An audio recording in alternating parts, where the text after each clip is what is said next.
what influences some men to enter into a female-dominated industry. I'm talking about the beauty industry. I'm here at the Maxon Beauty Lounge located on the Christian Village Stretch. I'm here to speak to a male hairstylist. Yes, he's called Dennis, a Nigerian who has moved to Ghana and is making it big in a female-dominated area. We're going to find out what influenced him, how business is here in Ghana, and some of the challenges in a female-dominated sector. This is a GhanaWeb Special with me, Paula Amabruni. Let's get talking. Ta-da.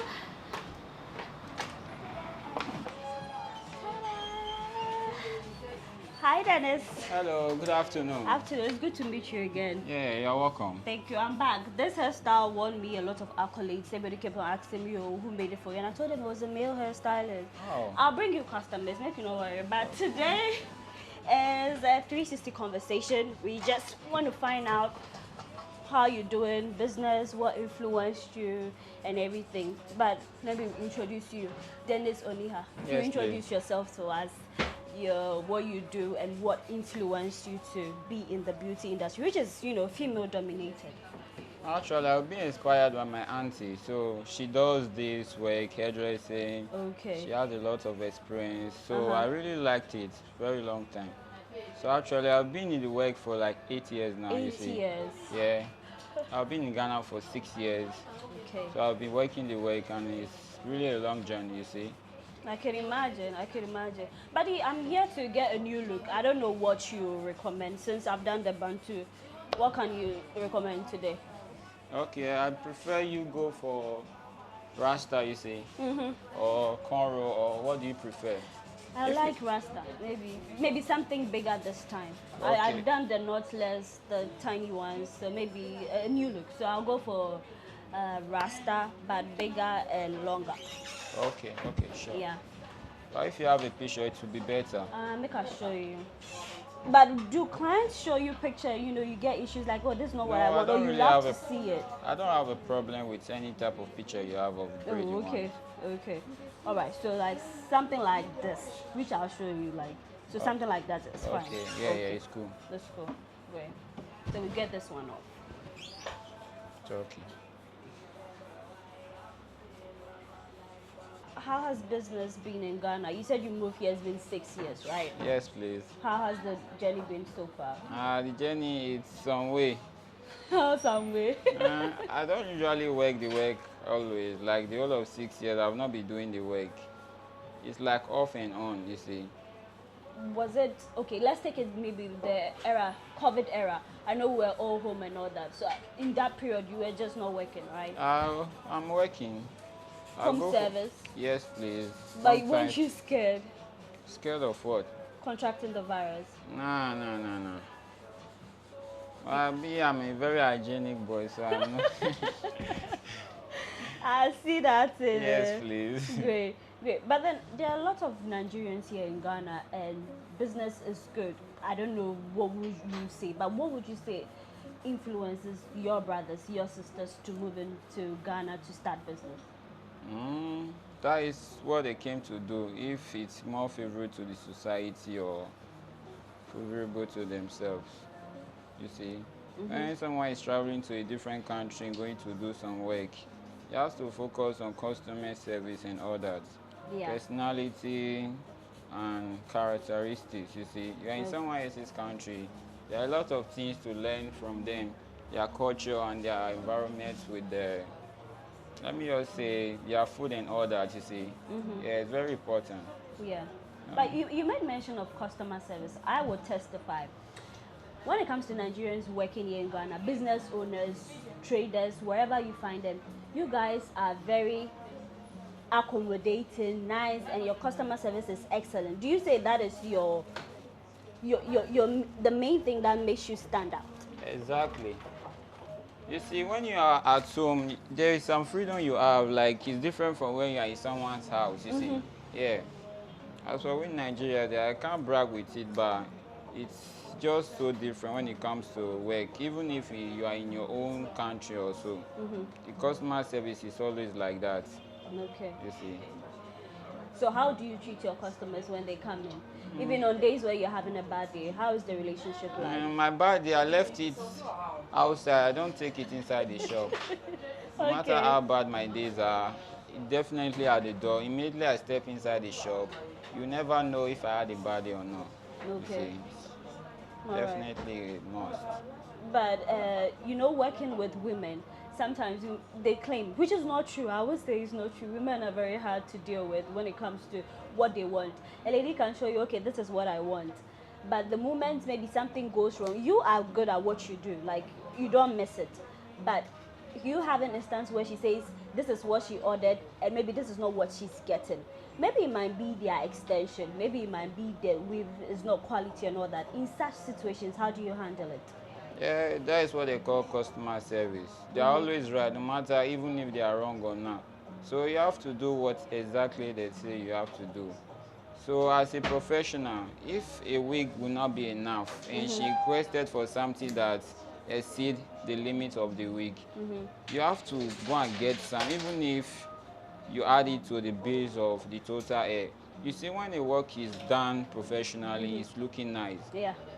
You actually told the client that this is the amount you wanted to take from the service. And immediately you are done with those work and it's really looking nice the way she wanted it. She can add it to that bill, you see. Yeah. So that is the problem most people are having, you see. Okay. Great. When they are trying, they'll think of managing wigs and so on and so forth. So it affects the service a lot. So with me, I like to do consultation. When I go, you see, when I came in, you gave me options. Yeah. There are days where I'm inspired by a style. I work and I'm like, this is exactly what I want. But then I want to talk to the person who's doing the hair. How important is it to do consultation? Maybe your head, even your head shape is not suitable for that cornrow that you so want. And should you be always honest? And even if you give the advice, the consultation, and the person is still not giving in to you, should you just go ahead and do what they want? But at the end of the day, if it's not nice, they will say your work is not nice. Yeah, that one there is true. So when it comes to a professional stylist, you see, you have to know the types of hair you're handling, the type of style, and your customer service.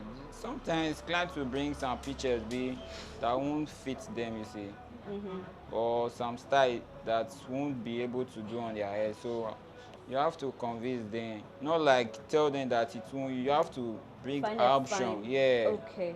in order for you to divide, or you have to bring different options for them.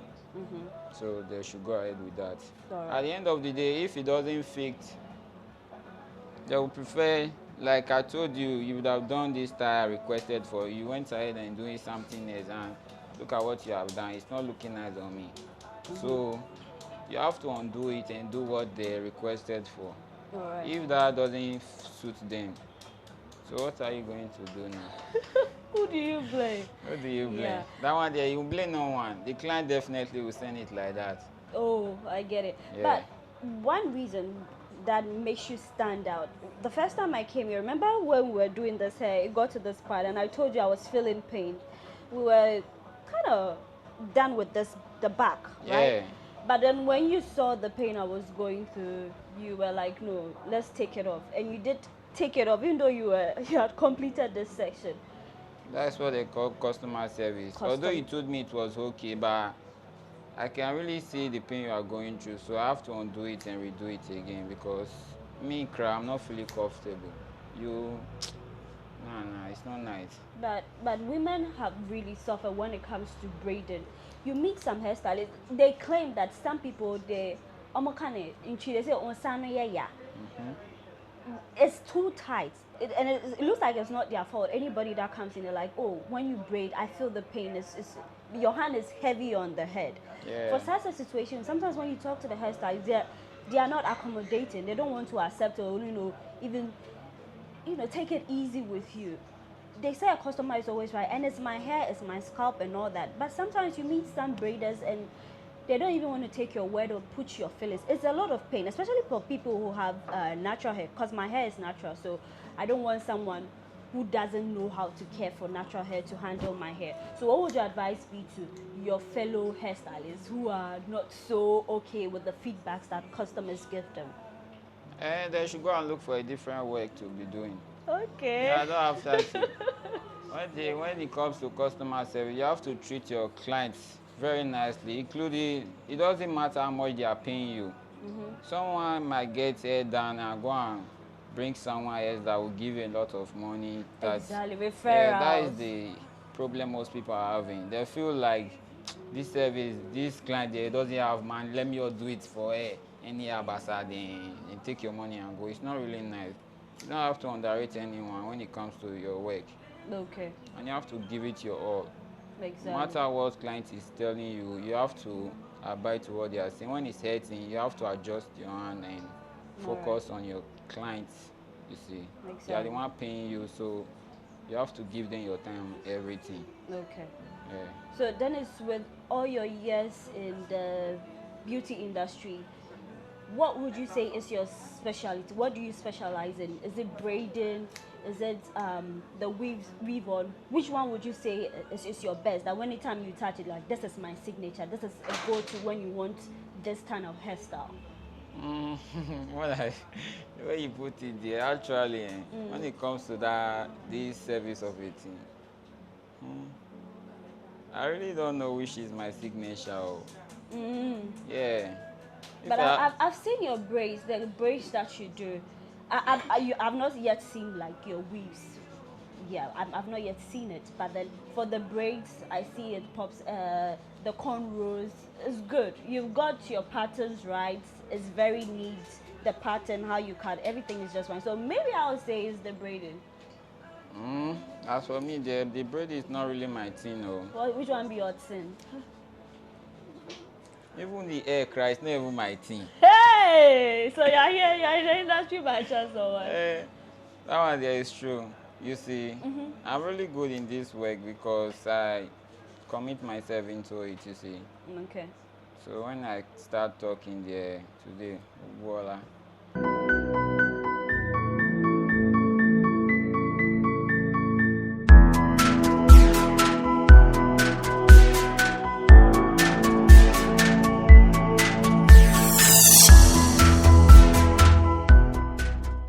Yeah, so the conversation continues. We're done on braiding, we washed the hair, we've stretched it, and now Dennis is in full action. He's braiding. Dennis, so this one is the name of the style that we're doing. It's knotless, Yeah, it's not less. but then there's the braids are bigger. Yeah, big Okay. size. Big size. Okay, great. But do you know that a lot of hairstylists don't love to work on natural hair? Personally, I have natural hair. Ah, that one there is true. And sometimes when I go to the salon, they look at you, okay, natural hair, especially when you have to wash before they start working on your hair. Some hairstylists will reject you. But you are not being fair to us now. Why is it so? Is it so difficult to work with our hair? No, as for natural hair there, natural hair is being done by professionals. When someone saw your natural hair, they start complaining, making some. You know that they are not professional enough to handle your hair.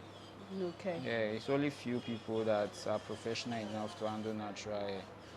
As for me, to be frank, I really prefer natural hair than perm hair. Really? Yeah, true. Well, why is it so? And like it has a lot of style to be done naturally without wig or extension. You see, yeah, like twist out. Even when you do rasta, you can also undo it before. There are different styles with curls, finger curls. There are a lot of style you can do with Okay. natural hair when So- it comes to style. Yeah. Yeah. But my ladies who are watching, they will testify that if you have natural hair and you go to a salon, sometimes the way they handle it, they are so rough on the hair, not knowing that it's not like the perm where maybe if you are separating it, you are parting it, it hurts. And when you try to complain, they are like, Madam, oh."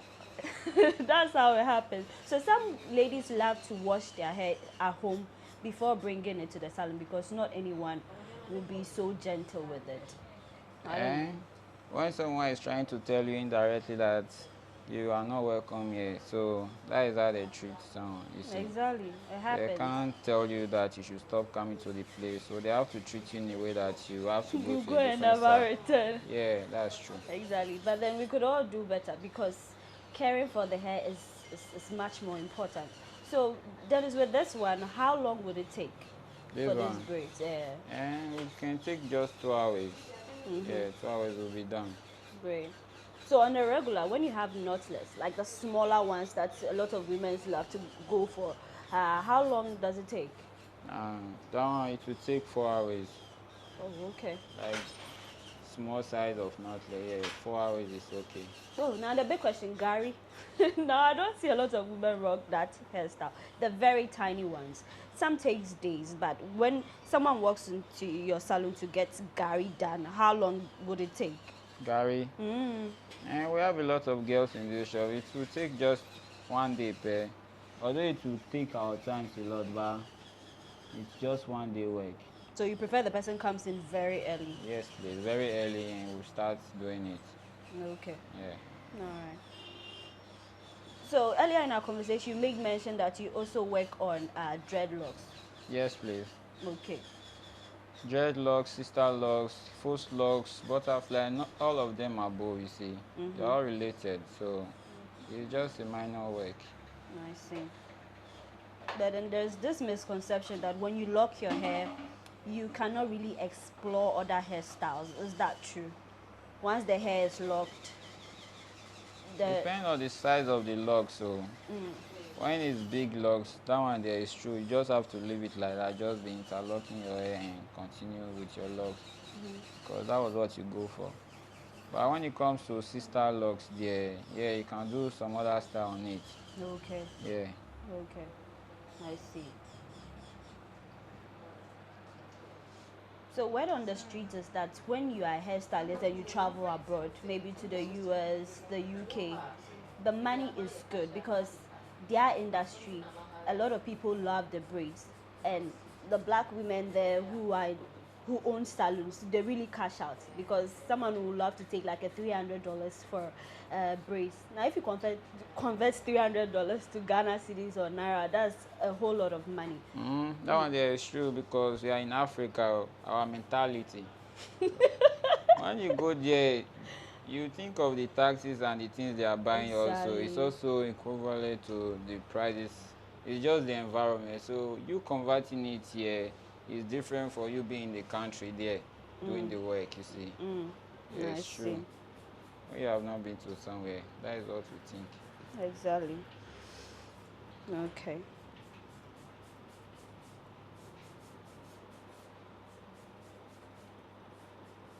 But so if someone wants to come for you to train them how to braid hair, are you open for that? And usually the course, how long does it take? How long? A year and 3 months is okay. A year and 3 months. Yeah. So with that, you master the braids, the cornrow, the wave on. caps and everything. Yes. I see. But then do you have courses for like maybe women working class, or maybe someone who is traveling outside and wants to maybe just learn how to braid? If you go there, you can use it as a side job. Are there short courses? Especially when I come for what I want specific. Maybe I want to learn how to do weave-ons. Maybe I want to learn how to do actually, it's open. It's open. Yeah, it's open. Okay. But there's this other question too. I don't know if it's just superstition, but some women claim that you go to a salon, they'll work on your hair. All of a sudden, your hair starts breaking. There are some instances you visit a salon, the moment the person works on your hair, then miraculously the hair starts growing faster and all that. That is why some women love to stick with a particular hairstylist. How true is that? Do you have magical fingers? That is what they call professionals. Hey, this professional dear. As for that one, yeah, it's true. Yeah. When it comes to professional job and you know what you are doing, you see, when you take good care of something, you see, without any miracle or something, it's normal. Yeah, you definitely take good care of something very carefully and it will be growing well. But when you are doing it, the thing basa, so definitely you end up having something basa. It's Basa natural. like that. Yeah, I it's get true. it. But then do you speak any Ghanaian language? Are you fluent in any? And I ain't catch here. That will make it chill. You'll make chill. Ask for my talk, I mean. What you treat the kakra? No, as for me and tree there. Me, they don't want to teach me tree. I'm always busy. Uh-huh. Yeah, only brofu pay. That is what I But you speak. haven't made Ghanaian friends who are willing to, or you are too busy to sit down for them to take you through the tree I'm thing. too busy. Oh. I'm always at work doing one or two. As for that Ghana language, there, it will be very difficult for me. Oh. I see. So which part of Nigeria do you come from? I'm from Edo State. Edo State. Yes, please. So what's your official language? That one there is also the Edo language. Edo language. Yeah, I'm from East and West, you see. We have different range in that Edo State. East and West is Ekpoma, that side. Oh, That's where I okay. come from. I see.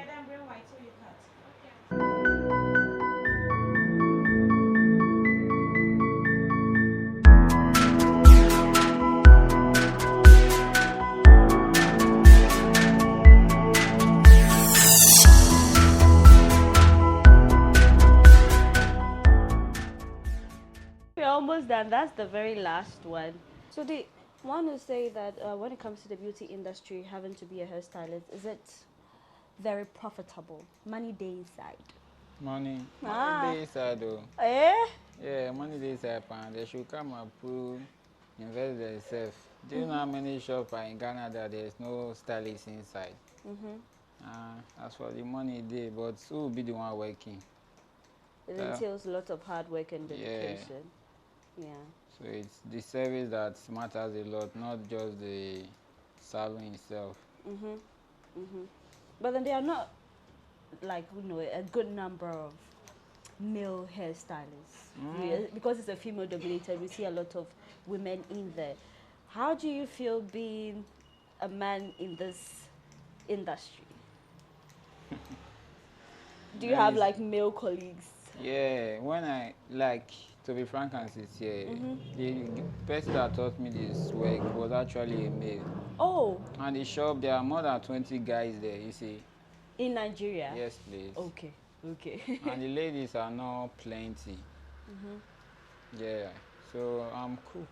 So is it normal on a regular to see a lot of male braiders in Nigeria compared to Ghana? That one there is true. A lot of guys that are braids are mostly, even in Ghana here, it's only few of them that based on braids. There no pedicure and manicure, nails, that's what they do, and barbering, you see.